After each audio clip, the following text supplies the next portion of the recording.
안녕하십니까. KBS 뉴스특보 시작합니다. 일제강점기 강제동원 피해자에 대한 배상 문제, 잠시 뒤 박진 외교부 장관이 정부의 공식 방안을 발표합니다. 한국 기업이 마련한 기금을 피해자에게 지급하는 방식이 유력하다고 하는데 이 현장 준비되는 대로 바로 연결해서 직접 전해드리고 그 전에 이 사안 취재하고 있는 통일외교부 김지선 기자와 얘기 나눠보겠습니다. 자, 앞서 윤곽이 공청회라든가 여러 가지 상황을 통해서 공개가 되긴 했었는데 일단 오늘 발표가 예상이 되는 정부 내놓을 해법부터 정리를 해보죠. 네, 말씀하신 대로 일본 전범 기업이 아닌 한국 기업이 배상금을 대신 지급한다는 게 핵심입니다. 네. 2018년 우리 대법원은 일본제철, 미쓰비시 중공업 등 일본 전범 기업이 강제동원 피해자들에게 배상해야 한다고 판결했습니다. 그러나 전범 기업들은 이를 거부해왔고 윤석열 정부는 출범 이후 일본 정부와 이 문제를 계속 협의를 해왔습니다. 그렇죠. 그런데 협의 과정에서도 일본은 1965년 한일 청구권 협정으로 배상 책임이 끝났다는. 잠시만요. 네, 박진 외교부 장관이 지금 발표 자리에 섰습니다. 현장 바로 연결하겠습니다. 예, 지금부터 강제징용 대법원 판결 관련 정부 입장을 발표하는 기자회견을 시작하겠습니다. 박진 외교부 장관의 정부 입장 발표에 이어서 질의 답변 시간을 갖는 순서로 진행하겠습니다. 먼저 장관께서 발표하겠습니다. 네, 여러분 안녕하십니까? 박진 외교부 장관입니다. 오늘 강제징용 대법원 판결 관련 정부 입장을 발표해 드리겠습니다. 정부는 1965년 한일 국교 정상화 이래 구축되어 온 양국 간의 긴밀한 우호 협력 관계를 바탕으로 앞으로 한일 관계를 미래지향적으로 보다 높은 차원으로 발전시켜 나가고자 하는 의지를 가지고 있습니다. 또한 정부는 강제징용 피해자분들께서 오랜 기간 동안 겪으신 고통과 아픔에 대해서 깊이 공감하며 고령의 피해자 및 유족분들의 아픔과 상처가 조속히 치유될 수 있도록 최대한 노력해 나갈 것입니다. 지난 2018년 10월과 11월 일제강점기 강제징용 사건에 대한 우리 대법원 판결 이후 2019년 7월 일본의 수출 규제가 발표되었습니다. 또한 2019년 8월 우리는 한일 군사정보보호협정 지소미아 종료를 통보하였습니다. 이어서 코로나19 발생 이후 인적 교류 단절 등으로 경색된 한일 관계는 사실상 방치되어 왔습니다. 이러한 상황에서 2022년 5월 윤석열 정부가 새로 출범하였습니다. 윤석열 정부는 강제징용 피해자 측의 의견을 존중하면서 한일 양국의 공동이익에 부합하는 합리적 해결 방안을 마련하기 위해서 노력해 왔습니다. 지난해 4차례의 민관협의회와 올해 1월 공개 토론회, 외교장관의 피해자, 유가족 직접 면담 등을 통해서 피해자 측을 비롯한 각계각층의 의견을 적극 수렴해 왔습니다. 이를 바탕으로 5차례의 한일 외교장관 회담 등 고위급을 포함한 양국 외교 당국 간의 긴밀한 협의를 통해서 우리 입장을 충실히 전달하면서 일본의 성의 있는 호응을 촉구해 왔습니다. 정부는 이러한 국내적 의견 수렴 및 대일 협의 결과 등을 바탕으로 강제징용 대법원 판결 관련 다음과 같은 방안을 발표합니다. 대일 항쟁기 강제동원 피해 조사 및 국외 강제동원 희생자 등 지원에 관한 특별법 제정 이후 설립된 행정안전부 산하 일제강제동원 피해자 지원재단이 강제징용 피해자 유족 지원 및 피해 구제의 일환으로 2018년 대법원의 3건의 확정 판결 원고분들께 판결금 및 지연이자를 지급할 예정입니다. 또한 동재단은 현재 계류 중인 강제징용 관련 여타 소송이 원고 승소로 확정될 경우 동 판결금 및 지연이자 역시 원고분들께 지급할 예정입니다. 나아가 동재단은 강제징용 피해자들의 고통과 아픔을 기억하며 미래 세대에 발전적으로 계승해 나가기 위해 피해자 추모 및 교육조사 연구사업 등을 더욱 내실화하고 확대해 나가기 위한 방안을 적극 추진할 계획입니다. 재원과 관련해서는 민간의 자발적 기여 등을 통해 마련하고 또 향후 재단의 목적 사업과 관련한 가용 재원을 더욱 확충해 나갈 것입니다. 정부는 한일 양국이 1998년 10월에 발표한 21세기의 새로운 한일 파트너십 공동선언, 즉 김대중 오부지 선언을 발전적으로 개성하여 과거의 불행한 역사를 극복하고 화해와 설린 우호 협력에 입각한 미래지향적 관계를 발전시키기 위해 함께 노력해 나가기를 바랍니다.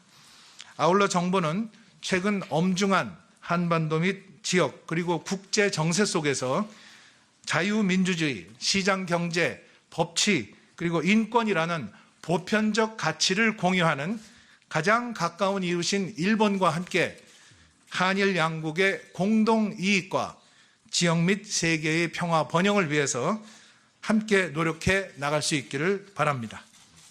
이상입니다.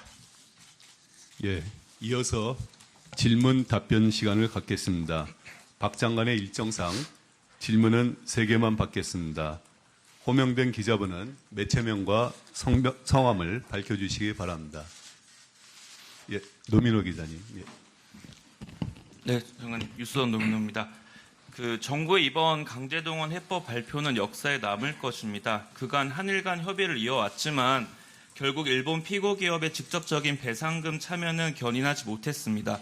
반쪽짜리 해법이라는 지적도 있습니다. 장관님 개인적으로도 아쉬운 부분이 있으실 텐데 이번 해법에 대한 개인적인 소견 부탁드리고요. 그리고 이번 해법 발표를 두고 대통령의 정상외교 일정에 짜맞춘 게 아니냐는 지적과 함께 외교부의 입장과는 달리 조속히 마무리하려는 대통령실의 입김이 작용했다라는 관측도 있습니다. 관련해서도 설명 부탁드립니다. 네, 이번 해법은 대한민국의 높아진 국력과 또 국위에 걸맞는 우리의 주도적인 그리고 대승적인 결단입니다. 정부가 이 문제를 도외시하지 않고 책임감을 가지고 과거사로 인한 우리 국민의 아픔을 보듬겠다는 의지의 표현입니다.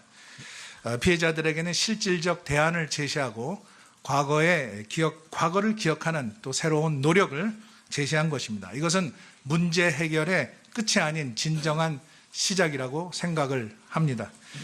지금 엄중한 국제 정세와 글로벌 복합 위기 속에서 외교 또 경제 또 안보 모든 분야에서 한국과 일본 간의 협력이 대단히 중요합니다. 장기간 경색된 이런 한일 경색된 관계를 방치하지 않고 국익 차원에서 국민을 위해서 악순환의 고리를 끊어야 한다고 생각을 합니다. 이번 해법이 한일 양국에게 반목과 갈등을 넘어서 미래로 가는 새로운 역사의 기회의 창이 되기를 바랍니다. 그리고 이것이 마지막 기회라고 생각을 합니다. 아까 반쪽짜리라는 말씀을 하셨는데 저는 동의하지 않습니다. 물컵에 비유하면 물컵에 물이 절반 이상은 찼다고 생각을 합니다. 그리고 앞으로 이어질 일본의 성의 있는 호응에 따라서 그 물컵은 더 채워질 것으로 기대를 합니다. 그리고 질문 내용 중에 우리 외교부의 입장과 대통령실의 입장 말씀하셨는데 여러분 잘 아시다시피 윤석열 대통령께서는 한일 관계 개선을 위해서 강한 의지를 가지고 있습니다. 또 일본의 기시다 총리도 같은 생각을 가지고 있습니다. 저는 이것이 양국 관계의 미래를 위해서 역사가 나가야 할 방향이라고 생각을 합니다. 한일 그 두 정상은 작년에 뉴욕과 프놈펜에서 2차례 만나서 양국 정상이 강제징용 판결 관련해서 조속한 문제 해결의 의지를 표명한 바 있습니다. 또 이것을 위해서 외교 당국 간의 협의를 가속화하자는 데 의견이 일치했습니다. 정부는 피해자 측을 포함해서 국내 각계각층의 의견을 수렴하였습니다. 또 이걸 바탕으로 해서 한일 간의 공동 이익에 부합하는 합리적인 해결 방안을 마련하고자 속도감 있게 협의를 추진해 왔습니다. 오늘 그러한 과정을 통해서 저희들이 도출한 해결 방안을 발표하게 된 것입니다. 우리 국익을 추구하는 데 있어서 저희 외교부와 대통령실은 원팀으로 움직이고 있다는 말씀을 드립니다. 예, 다음으로 두 번째 질문 받겠습니다. 예, 신 기자님. 장관님, KBS 신재입니다. 지금 일본의 명확한 호응 조치가 나오지 않은 상황에서 일단 한국 정부가 먼저 배상안을 발표한 건데요. 방금 물컵에 반이 먼저 찼다고 하셨는데 그럼 나머지 반은 어떻게 차해올 것이냐, 특히 일본이 이 부분에 지금 관심이 집중되는 것 같아요. 특히 재원과 관련해서 그럼 일본 기업도 배상에 확실하게 참여를 하게 되는 건지, 결과적으로 한국 기업만 배상에 참여하게 되는 경우는 없는 거로 확신하시는지 궁금하고요. 지금 발표하신 내용을 봤을 때 일본에 비해서 한국이 너무 많은 양보를 한 것 아니냐, 이 협상 결과에 대해서 제기되는 비판에 대해서 어떻게 생각하시는지 궁금합니다. 네, 경색된 이런 한일 관계의 개선을 위한 이런 돌파구를 마련하려는 우리 정부의 그런 대승적인 결단에 대해서 일본 측이 일본 정부의 포괄적인 사죄, 그리고 일본 기업의 자발적인 기여로 호응해 오기를 기대합니다. 과거사에 대해서 일본으로부터 새로운 사죄를 받는 것이 능사는 아니라고 생각을 합니다. 일본이 기존에 공식적으로 표명한 그 반성과 사죄의 그 담화를 일관되고 또 충실하게 이행하는 것이 더 중요하다고 생각을 하고 있습니다. 일본 정부가 강제징용을 포함한 식민 지배 전체에 대한 통절한 반성과 또 마음으로부터의 사죄를 표명한 김대중 오부치 공동선언의 정신을 계승해 나가기를 바랍니다. 그리고 한일 관계의 그 미래지향적인 발전을 위해서 양국 경제계가 자발적으로 기여하는 방안을 검토 중인 것으로 알고 있습니다. 일본 정부도 민간의 자발적인 기여는 반대하지 않는다는 입장인 것으로 이해합니다. 예, 이제 시간상 마지막 질문을 받겠습니다. 예, 김은정 기자님. 예. 예, 잠깐 조선일보 김은주입니다. 장관님 발표하기도 전에 야당이나 피해자 그리고 지원단체들에서는 이번 해법 놓고 반대를 하고 있는 상황인데 무효소송 같이 법적 조치 같은 얘기를 나오는데 이게 마지막까지 한 명이라도 반대할 경우에 오늘의 결단이 좀 퇴색되는 거 아닌지, 외교부가 조금 더 국내 의견 수렴을 기울였어야 하는 거 아닌지, 이런 비판들이 좀 당연하게 나올 것 같은데 여기에 대해 좀 어떻게 대응하고 어떻게 추후 국내 여론을 어떻게 좀 설득하실지 계획에 대해 말씀해 주시면은. 네. 예, 질문 감사합니다. 정부는 그동안에 해법 모색을 위해서 피해자 및 유족과 직간접적으로 소통을 해왔습니다. 또 다양한 방식으로 정부 구상에 대해서 설명을 드리고 이해를 구했습니다. 4차례에 걸친 민간 협의회, 그리고 국회에서 있었던 공개 토론회, 그리고 바로 얼마 전에 있었던 피해자 및 유가족들과의 단체 면담을 통해서 이해 당사자들의 의견을 진정성 있게 수렴해 왔습니다.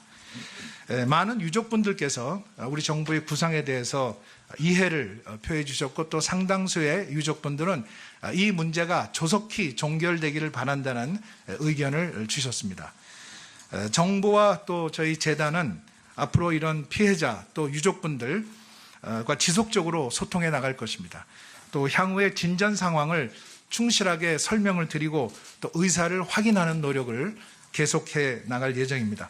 피해자 한 분 한 분을 직접 뵙고 또 진정성 있는 자세로 성실히 또 설명을 하고 또 이해를 구하는 노력을 지속해 나갈 것입니다. 예, 이상으로 오늘 기자회견을 마치겠습니다. 카메라와 사진 기자분들께서는 장례 정리에 협조해 주시기 바랍니다. 네, 일제 강제동원 피해자들에게 한국 기업이 마련한 기금으로 배상안을 지급하겠다. 정부 발표 박진 외교부 장관의 발표로 듣고 오셨습니다. 자, 이 내용에 대해서 현재 피해자들 그리고 지원단체들의 반발이 예상이 되는데 현재 지금 정부 외교부 청사 앞에서도 이에 반발하는 집회가 열리고 있습니다. 현장에 나가 있는 취재기자 연결해서 상황 알아보겠습니다. 이세연 기자. 자, 이 반발 계속 있었고 오늘 이제 정부안이 발표가 됐습니다. 집회도 열리고 있군요. 현장 상황 자세히 전해주시죠. 네, 정부 발표가 있기 30분쯤 전부터 이곳 외교부 앞에서는 피해자 지원단체 회원 수십 명이 모여 이 항의 집회를 이어갔습니다. 이 한국 기업이 배상금을 대신 지급한다는 취지의 정부 해법에 강력 반발하며 굴욕 외교라는 비판을 이어가고 있습니다. 이 피해자 측은 지금까지 일본 전범 기업이 배상에 직접 참여하고 직접 사죄해야 한다면서 일본의 성의 있는 호응 조치를 요구해 왔는데요. 이 정부가 발표한 이번 해법에는 피해자 측이 요구한 이 같은 내용들이 사실상 모두 빠져 있어 반발이 계속될 것으로 보입니다. 이 피해자 측은 오늘 오후 서울과 광주에서 각각 기자회견을 열고 이 정부 해법 철회를 요구할 예정입니다. 이 광주에서는 강제동원 피해자인 양금덕 할머니가 직접 참석해 이 정부 해법에 대한 반대 의견을 표명할 것으로 보입니다. 또 오늘 저녁에는 서울시청 앞에서 촛불 집회도 열릴 예정입니다. 이 대법원 판결에 따라 배상을 받게 될 피해자는 지금까지 15명이고 이 배상에 필요한 금액은 40억 원 규모입니다. 이 대부분의 피해자들이 사망한 가운데 피해자 유족들 사이에서도 정부 해법을 받아들이느냐 아니냐를 두고 의견 차이가 있는 상황입니다. 이 정부는 피해자 측을 한 명씩 만나 정부 해법의 취지를 설명하고 동의를 구한다는 계획입니다. 지금까지 외교부 앞에서 KBS 뉴스 이세연입니다. 네, 정부의 발표 그다음에 우리 당사자들의 반발 보고 오셨습니다. 자, 취재기자와 함께 내용 정리해 보겠습니다. 자, 강제동원 피해자들에 대한 배상 방안, 정부의 해법 방안 일단 예상대로 나왔죠. 네, 전범 기업 대신 한국 기업이 배상금을 대신 지급한다는 게 핵심입니다. 말씀하셨듯이요. 이 대법원에서 확정 판결을 받은 원고들 또 현재 계류 중인 소송에서 승소한 원고들을 대상으로 판결금과 지연 이자를 지급하겠다. 네. 이렇게 박진 외교부 장관이 발표를 했습니다. 한일 청구권 협정으로 자금을 받았던 포스코 등 우리 기업들이 기금을 마련하고 우리 측 재단을 통해서 피해자들에 지급하는 방안이 될 것으로 보입니다. 네. 자, 일단 그 청구권 협정에서 자금을 받아서 그만큼 기업을 키운 기업들이 어느 정도의 배상금을 기금 마련에 참여를 해라. 이런 윤곽인데 이제 결국은 이제 전범 기업이 어떻게 참여할 것인가가 문제잖아요. 그 얘기 중에 이제 한일 재계 단체들이 뭐 기금을 마련해서 어떤 방안을 생각한다 이런 얘기도 있어요. 네, 오늘 박 장관 발표 내용에선 직접적으로 거론되지는 않았지만 이 한일 재계를 대표하는 전경련과 게이단넨이 청년 세대를 위한 기금을 조성해서 운영하는 방안이 검토가 되고 있습니다. 네. 이 기금으로는 배상을 하는 게 아니라 유학생들을 위한 장학금 등 한일 청년들을 위해서 쓰겠다고 했습니다. 그러니까 피해자들에 대한 배상 의무가 있는 전범기업 미쓰비시 중공업과 일본제철도 이 단체에 소속은 돼 있습니다. 그렇죠. 그러니까 책임이 있는 일본 기업이 어떤 형식으로든 배상에 참여를 해야 된다는 게 우리 정부의 지속적인 요구였고 이 배상 책임 인정으로 해석될 수 있는 돈은 낼 수가 없다는 일본 정부의 입장이 맞서면서 나온 일종의 절충안인데 이 기금은 강제 동원과는 아무런 관련이 없습니다. 네. 자, 통일교부 김지선 기자였습니다. 자, 일제 강제동원 피해자들에 대한 정부의 배상 방안 발표 더 자세한 소식은 이어지는 뉴스에서 전해드리도록 하고 KBS 뉴스 특보는 여기서 마치겠습니다. 시청해 주셔서 고맙습니다.